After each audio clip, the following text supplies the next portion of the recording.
it's mostly about communication and just being reliable. What's the longest you worked with a buyer? Probably a little bit over 2.5 years. And the quickest? First house? First house. All right. First day. First day. First day. Second house. I showed 3 houses that day, and they bought the second one. So, yeah. And the average is probably somewhere in between there. Yeah, about 5 to 6 months, I think. And you're just starting to get into where the people you sold a house to 4 years ago are probably starting to upgrade. Yep. Or Yep. I have a couple clients who I've sold their house twice, and then I have a couple investors who I've sold multiple properties to. I think the most I've sold is 6 properties to one person.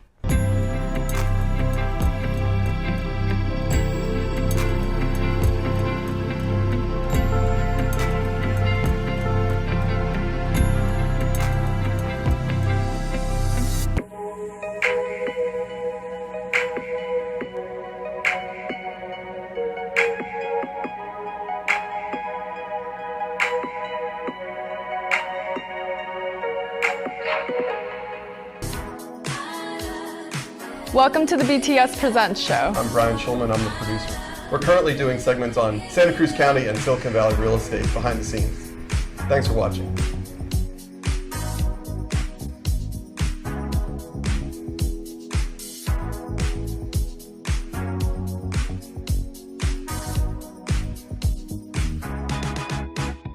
Hi, I'm Candace Bradfield, broker and owner of Bradfield & Associates, and past president of our Santa Cruz County Association of Realtors.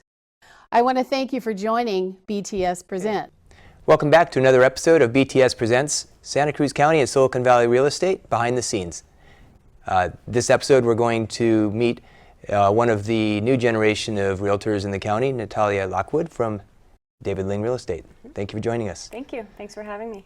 So to help our viewers get to know you a little bit more, I think speaking as somebody who's now been in real estate over half my life, which I never saw coming, I've seen it change a lot, and you and several other agents have made good inroads into the real estate economy using technology, social media, that sort of thing. So how did you get your start? When did you start? And tell us some of the behind the scenes techniques that you guys use. All right. Well, I started in about 2012. I started working with an agent as her assistant, and I worked with her for about 15 months and eventually decided to go out on my own. I got my license and started working on my own at the same company. And I think working as an assistant definitely gave me some momentum. It kind of taught me the ropes and what to expect, what to do on a day-to-day. So that definitely helped, I think, jumpstart my career. And yeah, I've been doing it ever since. I'm with David Lyng, and I would say definitely being in the younger generation in real estate, it's a little bit harder. I mean, you definitely have to prove yourself. You have to show that you know what you're talking about. You have to show that you know the market and that you have what it takes to keep up with people who have been around for a long time. So technology definitely plays a huge role in that. I think growing up in an era of social media and technology and just knowing how to use phones and computers, I mean, it definitely helps a lot with listings and just with keeping in contact with clients. So it's a huge benefit, I believe.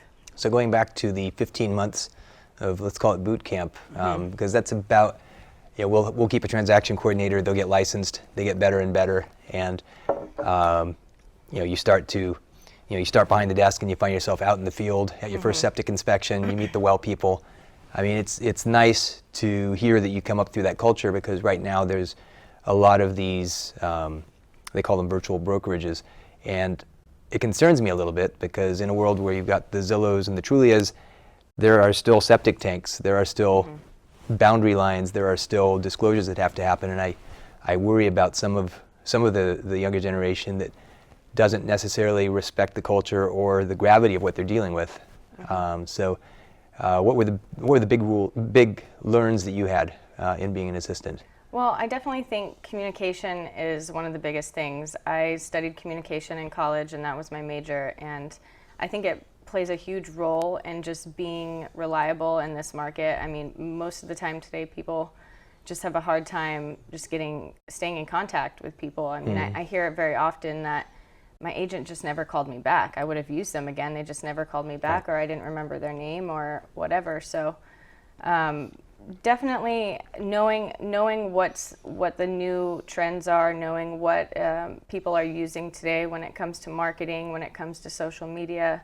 I mean, you have to stay on top of that stuff. So I think having a team also, when I was an assistant, I worked with someone on a day-to-day, and I got to learn a lot. I mean, I got to see what it's like day in and day out working with someone who was busy, someone who was successful, and Were you on a team, or were you the only assistant? it was a team. It was Okay. a bunch of agents that worked individually, and then sometimes we would work together on stuff. So everyone was really successful and busy, so I got a really good introduction to real estate, and I got to kind of get some experience under my belt before I went out on my own. So that definitely is what gave me the jump start, I believe. And so when you went out on your own, you decided to go to a different office. What went into your decision on where you went? Well, actually, David Lyng bought American Dream Realty, so I didn't necessarily switch. So they brought the mountain to Muhammad. Yeah, Okay. exactly. So I was very happy there, but the switch definitely added a lot more resources. I mean, I love it. They remodeled all the offices, so I'm very happy. We have a lot of help. And now you have your own team. Kind of, yeah. What does that look like? The Coastal Bay team, Bob Hinkle is the starter of that team. He started the website. He's been around for over 40 years doing real estate in Santa Cruz and the Bay Area. He's my mentor. He's been my mentor since the very beginning. My office is right next to him, so we definitely do a lot of business together. It helps because he's in that older generation that doesn't really know technology as well as I do. So the relationship goes both ways. So I help him on a day-to-day doing stuff that maybe he doesn't understand how to do, that I excel in, and then vice versa. And do you specialize in representing buyers or sellers, or do you have somebody on the team that does those things? We all do everything. Bob kind of specializes in big development type stuff, so he works with a lot of builders, a lot of contractors, investors, stuff like that. And I work with buyers and sellers. Lately, I've been having a lot more listings, mostly beach homes. I work a lot in Pajaro Dunes and Live Oak. I've done a lot of sales in the Santa Cruz Mountains as well. So I don't think there's anything that I would not do. I think right now I'm about 50-50 listings and buyers. So as far as other types, do you do any commercial properties or business opportunities, leases? I don't handle leases or rentals, anything like that. I've sold some multi-res, some duplexes, mobile homes, land, single-family homes, beach homes. I mean, I haven't done any kind of big commercial sales. We usually have Bob tackle those. So, but we work as a team. So everything that comes to the table, if there's something that we can all help each other with, we definitely do that. And then does it all go into one pool and it gets divided up according to some? It depends. Or It really is just on a case-by-case basis. That's why I really like it. We're all very fair, and we all sit down and talk about each deal individually, how it's going to work out, who's helping on what. If it's someone the person who brought the client, they're going to definitely have a bigger portion of it. But our main thing is there's enough business to go around for everyone, and we all want to see each other excel. And one of the reasons why I really love working with Bob and on that team and in the office that I work in is because we're all super supportive of each other. And anytime anyone needs help, needs assistance, needs someone to jump in and give a second perspective, we're always there for each other. So how many people total on the team? There's 4. 4. And so I imagine it comes in handy when you want to go on vacation, for example. Absolutely. And how do you wean a client from being used to dealing with you to suddenly Right. having Bob's voice on the phone? Well, usually before I go on a trip, for example, I just went to Indonesia. It was it was a really difficult trip to plan around because the time change is the complete opposite. So in the middle of the night in Indonesia, my phone was going off with business because it was the morning over here. Right.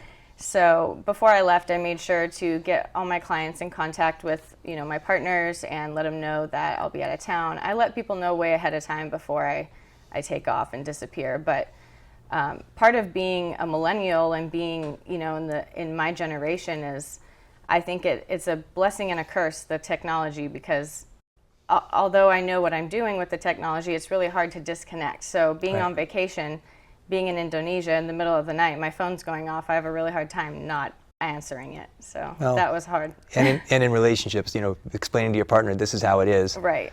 Or, when there are children involved, they get accustomed to going quiet in the car very quickly when Right. suddenly the speakerphone comes on. Yeah.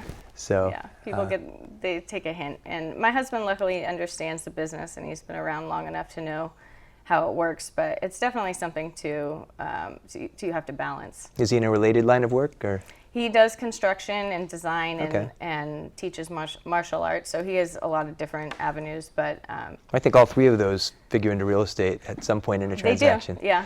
So particularly the martial arts. So do you handle much in the way of, things have changed a lot, at least I've noticed in the last year or two.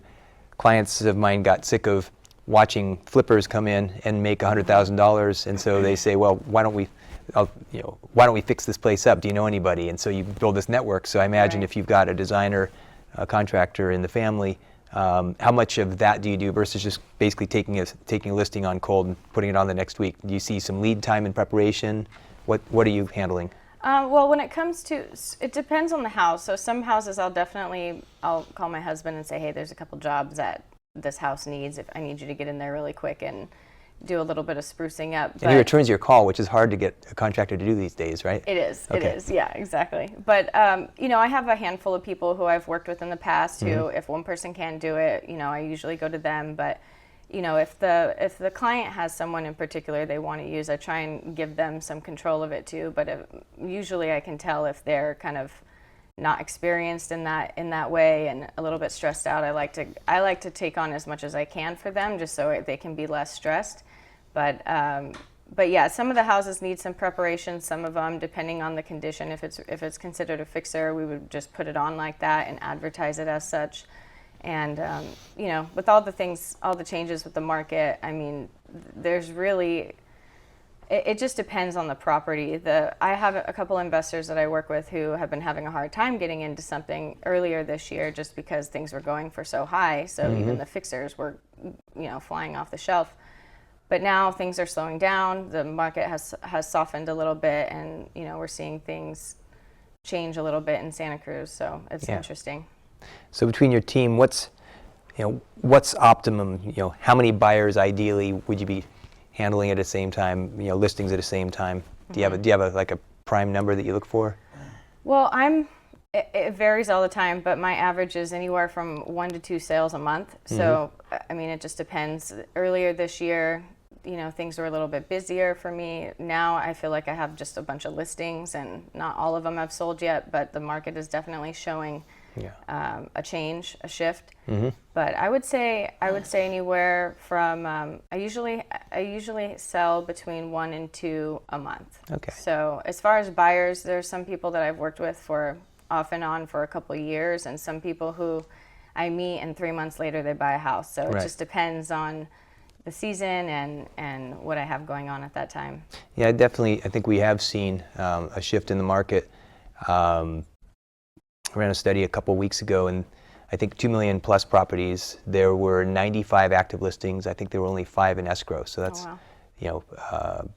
less than 6% of the inventory under contract. And usually you want to see 15-20% for a balanced market, and a lot of price reductions. I think year to date at that point there had been 56, so it was on track about a 14 to 15 month inventory. So it definitely, you're seeing a lot more, at least in that segment of the market. Are you experiencing that? Because you had handled some oceanfront stuff. Yeah, even with the beach properties, we're seeing a little bit of a shift. The properties are sitting a little bit longer, more price reductions. So I've been seeing it all over the county, even a little bit in the Bay Area. I don't work very much over there, but I've definitely have some agent friends who I talk to on a regular basis who have been experiencing the same things. Yeah. So it's all over right now. Yeah, some of the agents who I network with are talking about essentially advising their clients to price it as if it's last November. And it's interesting because we have some political factors right now. A lot of Santa Cruz is on, basically 2 nights from tonight's episode shooting, we're going to know the results, hopefully. Well, by the next morning, we'll know the results of Measure M, for example, the rent control measure. Have you personally gotten any listings as a result of Measure M? Not personally. I know people who have, and I've been talking with all my clients about it to keep them educated on what's going on in the area and why we might be seeing more of a shift. I mean, that's definitely a factor, knowing that, the rules are going to change potentially for for Santa Cruz. Yeah. And it'll be interesting to see what happens a couple nights away. So let's shift to the social media. So how does a millennial market herself on social media? Well, that's kind of one of my specialties, and it's funny because I have a lot of agents in the office who like to come up to my office once in a while and ask for help and ask for Facebook help and Instagram help. But it's a huge factor. I mean, everybody's online these days. Everybody's on their phones. Everybody's on their computer, as you know, looking at Zillow, Trulia, and that's the first place people are looking. So having a really strong social media and online presence with listings and just as a personal brand, it's important. And I think where a lot of agents fall short is they forget about that part, maybe because it's not their generation or because they don't believe in it or because whatever. But the fact of the matter is people are on there, and if you want more visibility, it's definitely going to be to your advantage. Yeah. The good thing is you can control it, right? So you can control how you want to present yourself. You can control what time you post things. I mean, all of those things are a factor in what kind of response you get to your posts. So yeah. How much of what you do is organic versus paid? Because I know the prices have gone up quite a bit for the pay to play. Yeah, I don't do a lot of that. I think I've found a way that works for me where I found a system where I'm on there regularly. I check things and I do paid ads myself. So you can do paid Instagram ads and paid Facebook ads for your listing. So for example, if I have an open house, I'll make a post about the property, about the open house, post the times of the open houses, the pictures. On your personal page, or okay, yeah, that tends to be more effective, I find. I think so too. I think I get more attention when I use my personal because people just feel like they're talking to a real person and not so much a business or an automated system. So, but then you can boost that post and you can pick your audience. So there's really great ways to target your audience for your social media posts. So I think if people just take a few minutes out of their day and just spend a little bit of time on social media, just posting their listings or just doing a little bit of branding, then I think it'll go a long way. Yeah. So where do you're 4 years into your career now. So where do you see it going in the next 4 years? How do you think it'll change? Well, it'll be very interesting with the market to see. I know a lot of people sometimes struggle when the market kind of dips a little bit. But I think the main thing is just to keep putting in the hours, keep putting in the works, going into the office every day, just to not get too lazy with it, and to just know that the more you put into this career, the more you get out of it. So if you're just constantly showing up and answering the calls and doing the things you're supposed to do, then it'll be okay. So in 4 years, I'm hoping that my main goal is consistency. So I personally don't have a drive to be on top or necessarily number one. I just want to be successful, consistent, happy, and balanced. So in 4 years, I'm hoping that's still the case. Any idea how many hours you put in a typical week? It's hard to measure, isn't it? It's almost impossible because it's different all the time, and it's just odd hours. I mean, I work through the weekend. I work sometimes at night. I work. Everything I do, even when I'm on social media, I consider it work, just because everything that I do around my business is a personal brand. Right. So I feel like everything I do is part of my work. So let's talk a little bit more about the differentiating factor. So somebody hires you to list their property. I understand. Do you have a private? Your team has a drone, an assigned drone person that works only with your team, or?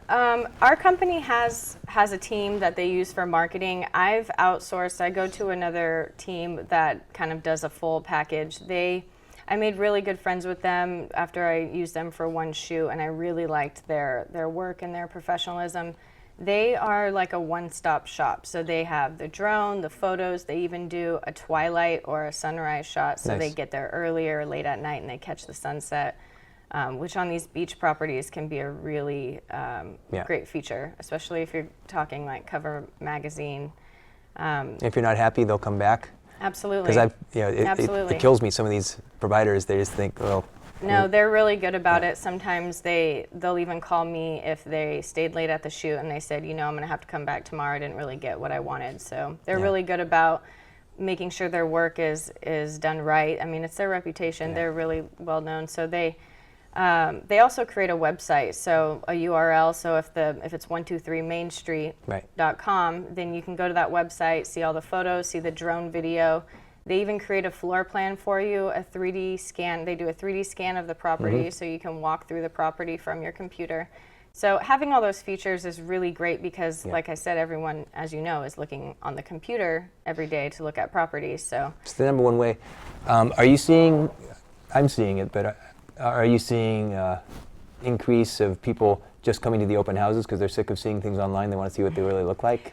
Well, I definitely notice when the properties show better online, they get more showings at the open house because unfortunately, when a property doesn't look good, people just kind of swipe right through it. They keep going and they're not interested. It doesn't catch their attention, so they just move on. That was funny. I had a property. It's a gorgeous property, and people were showing up at the first open house. Said, "Wow, this looks so much better than pictures." And I had just paid somebody, to do the high res and everything like that. I'm like, oh no. So You don't usually this week, hear that Yeah, either. no. Usually it's like, hey, I want to see this place. Where's Right. this place? That's usually your telltale sign that you better. So we did a reshoot, and I had paid another operator to do it. Oh, wow. But so no, it's big. And then days like today at San Lorenzo Valley, we had fires, and so it was Fire, hazy yeah. everywhere. I had a drone shoot. And you got to reshoot, and it's good to have a team. Sometimes in the winter, like when it rains or if the weather's bad, if you have a property that has an ocean view, you got to make sure it's not a foggy day. You want to capture that view. So they're pretty good about just being on call and just kind of waiting for that sunny day to clear up, and then they'll run out there as soon as they can. So that's why I think it's super important to just have a team that you work well with, because then they do favors for you. And then you mentioned Instagram. So how do you promote your listings on Instagram, for example? Same thing. I like to spread everything out. So personal Do you posts. send it to the world, business. to your sphere of influence? Where do you send it? Well, it just goes on my page. So anyone who follows me on my page is going to see all the posts. How many followers? 8,000 right now. Not bad. Yeah. I've had different avenues of work too with personal training and fitness, where I've gathered a lot of followers from there too. So there was a time where I was trying to keep everything separate and just try and keep my world separated. But at the end of the day, this is everything I do. I feel like is what makes people interested. Yeah. When you combine everything and you show people all the different things that you do, I think they appreciate that. And Well, I think people would rather do business with somebody with whom they have things in common. exactly. And it's not just real estate in a box. Right. And I've had clients from my fitness world end up buying a house, and clients who I've sold them a house start getting into the fitness world. So it's just nice to show people that, there's no limit. So I can work with them on a couple different levels. So, but yeah, the social media, I usually post about my open houses and about new listings, and I try and make it educational as well. Right. Content oriented. Exactly, to try and show them that, what do we do on a day-to-day? It's not just about going into pretty houses. There's a lot of different aspects about what we do. So shifting to buyers, how do you help buyers? What differentiates you from just, brand X realtor? Well, a lot of what I do is, I think, has to do with just the energy and being active in the market. I'm out there every day. I'm constantly looking at the new listings. Do you do the Thursday broker tours? All the time, as much as I can. I mean, I love going to those meetings. Anywhere where I can network and just be out and know the market and get to talking to the other agents and continue to just learn and be aware of what's going on. I mean, I think that is super important. Knowing what's going on with the changes in the laws, like with the Measure M and all of that, is super important as well. So I think with buyers, it's mostly about communication and just being reliable. What's the longest you worked with a buyer? Probably a little bit over 2.5 years. And the quickest? First house? First house. All right. First day. First day. First day. Second house. I showed 3 houses that day, and they bought the second one. So, Yeah. And the average is probably somewhere in between there. Yeah, about 5 to 6 months, I think. And you're just starting to get into where the people you sold a house to 4 years ago are probably starting to upgrade. Yep. Or Yep. I have a couple clients who I've sold their house twice, and then I have a couple investors who I've sold multiple properties to. I think the most I've sold is 6 properties to one person. That's an investor. pretty good. That's Yeah. pretty good. Any off-market listings? Do you have? I love to go after off-market properties just because you need something to kind of make yourself, special to these investors, and to just show people that you're willing to look outside the box and, find different ways of putting deals together. So I like to farm different areas and try and find some off-market deals so that, buyers have more options. Well, I imagine with Bob's connections, he has a pretty deep network as well that you can tap into, being part of that team. Right. So, well, good. I think, as usual, the time always goes by really quickly. It's been great getting to know a little bit more about how you do your business. I always see some parallels and some differences, but it's good to know you're out there. We haven't done a deal yet, but we could we will. sometime in the coming year. Definitely. Thanks for are having good. me. Yeah. So, and thank you for joining us. We appreciate you tuning in, and we look forward to our next conversation in the future. Thanks for watching the BTS Presents show.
First day. First day. First day. Second house. I showed 3 houses that day, and they bought the second one.